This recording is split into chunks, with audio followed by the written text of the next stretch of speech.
Warganet ramai membahas sebuah video adegan suami dan istri bertengkar di jalan raya. Sang istri marah besar setelah memergoki suaminya sedang bersama wanita lain di dalam roda 4 warna putih.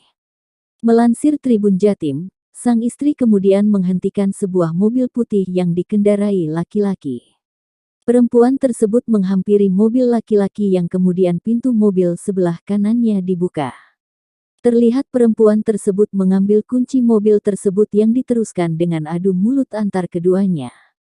Perempuan itu juga sempat membawa batu hendak melemparkannya ke arah mobil, tepatnya ke kursi penumpang. Ia meminta penumpang yang ada di dalam mobil tersebut turun, namun sang pria mencegahnya. Diketahui, aksi tersebut terjadi di sekitar Pasar Dolopo, Kabupaten Madiun, Jawa Timur. Saat dikonfirmasi Kapolsek Dolopo, AKP Muslih mengatakan, kedua orang yang sedang bertengkar tersebut adalah suami istri, warga Kecamatan Jenangan, Ponorogo. Saat itu, sang suami sedang bersama dengan wanita lain. Status keduanya, lanjut AKP Muslih, masih suami istri, namun sedang proses cerai.